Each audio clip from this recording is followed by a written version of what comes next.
this week we will be looking at pleadings.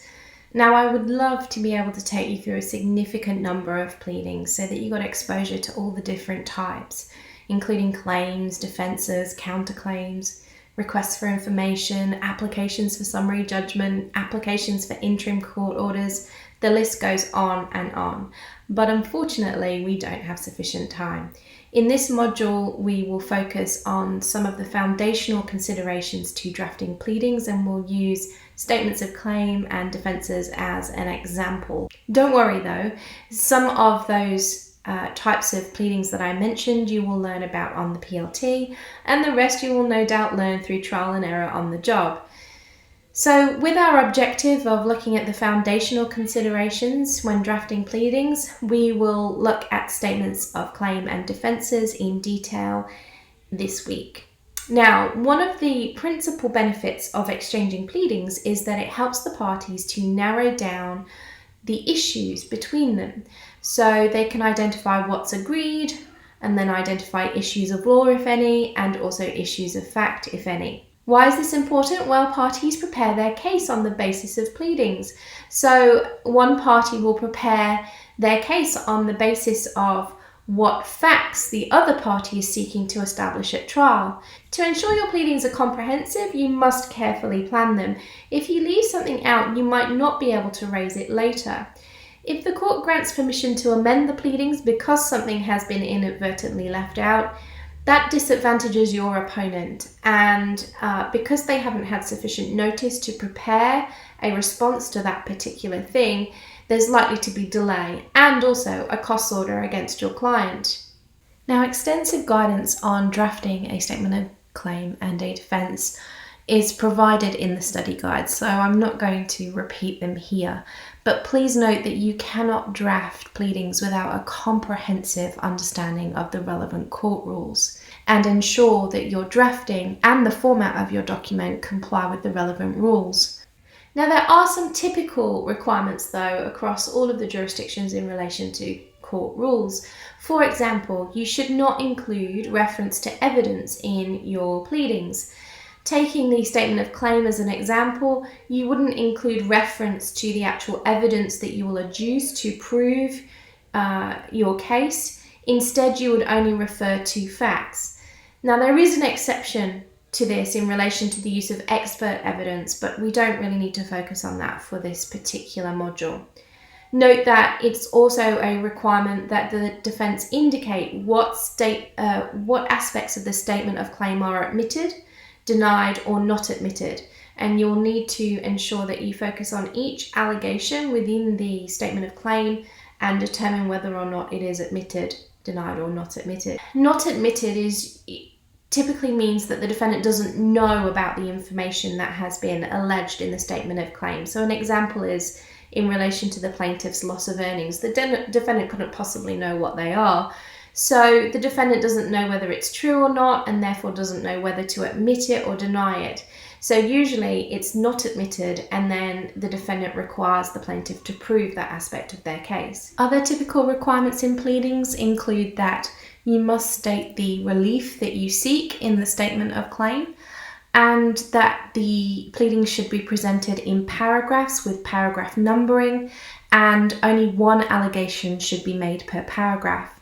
Now, even if the court rules don't specifically state that, it's good drafting practice to stick to one allegation per paragraph and use paragraph numbers. So make sure you comply with that at all times. Now, of course, the pleadings must tell the story, so the plaintiff or defendant's version of events, but they do so in the context of making allegations of fact rather than referring to evidence. This context produces a document that's very different in nature to the affidavit, which we explored last week. When identifying a suitable structure for setting out the plaintiff's claim, you must relate it to what the plaintiff must prove to succeed in that cause of action. So, in an action for negligence, for example, you would need to establish duty of care, breach, causation, and loss. Now, although you may know that the duty of care is owed and won't be contentious at trial, the defendant will not raise it in defence, you must still plead it in the statement of claim. It would not be enough to focus on breach and causation, because these aspects alone do not amount to a complete claim. So you must ensure that you consider every aspect of a cause of action and plead every single component in the statement of claim. Now, as I mentioned previously, you must only include allegations of fact and not evidence when drafting your pleadings. And understanding the difference between the two can be quite tricky. The evidence is what the parties adduce during the trial to establish their claim or defence. The evidence is what the court hears to help the court determine what happened. When the court determines the claim, it will, as part of that process, determine the facts. So when the court makes judgment and determines whether or not the plaintiff succeeds, the court will determine facts. Your allegations in your statement of claim should reflect what you want the court to find.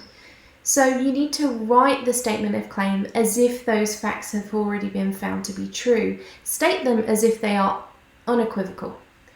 In a statement of claim, your pleadings are essentially saying what the court will find if your client makes out every aspect of their claim. So make sure that you bear that in mind as you're going through the drafting process.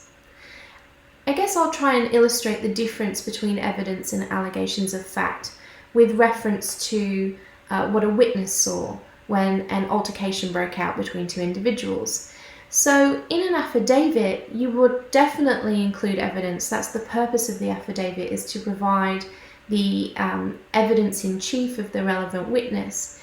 So your affidavit might say things like the number of people who were there, what the two individuals who started the fight looked like, the location of the witness to the actual fight, their proximity to it, when they viewed the incident, whether they had a clear view. None of that would appear in the statement of claim.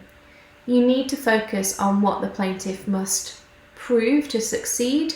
So in this instance, let's say we were looking at the tort of battery. You would need to establish if the defendant assaulted the plaintiff without consent. So you would need the court to determine that an assault had occurred, and to reflect that, the statement of claim would allege that the defendant assaulted the plaintiff without any reference to any of that evidence I just described, which would be provided in an affidavit but certainly not in a statement of claim. Just as a side note, note that there are certain claims and defences that must be specifically pleaded. It's outside the scope of this module to discuss that, but I just wanted to alert you to that for practice. They include things like vitiating factors. So if you intend to claim duress or unconscionable dealing, for example, or you intend to rely on those as a defence to an action, you must specifically plead that in your pleadings. There are a range of others that you will learn about during civil procedure and also on the PLT. Now, as I've already mentioned, drafting a defence is really tricky. You must ensure that you admit, deny, or not admit every single allegation made by the plaintiff in the statement of claim. But at the same time, you must also put forward the defendant's side of the story. So that means that where there are counter allegations to make, they must be pleaded by the defendant to make them an issue between the parties that will be explored at trial. What that means is that the defendant is making counter allegations of fact, but you've got to ensure that they are made at the right point, so where they relate back to the statement of claim. Otherwise, things get lost and confused. So it's really important to very carefully plan how the defence will respond directly to the statement of claim and where the defendant will make those counter allegations. And there's a whole section in the study guide that illustrates how to do that. Note that it's really essential that the defendant does this because both the parties and the court need to work out what facts are contentious. So, for example, if both parties agree that the plaintiff and defendant were in a valid, perfectly binding contract, and so there was a contractual relationship that existed between them, the court won't hear any evidence about that, and the parties won't raise it in their submissions to the court. That means that the parties can focus their preparation on the contentious issues, which might be breach, causation, and loss.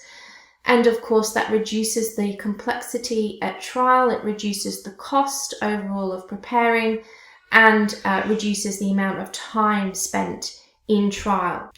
So that brings me to the end of this video, but just before you go, I'd like to point out that the task for this week involves drafting a defence in response to a statement of claim. Now, we're not asking you to produce something that we could file and serve on the plaintiff tomorrow, but what I would like you to do is have a go at drafting the document. So what we're really doing is just learning through trial and error and sharing our drafts with each other and learning from each other along the way. So I'm looking forward to seeing what you come up with in class. See you then.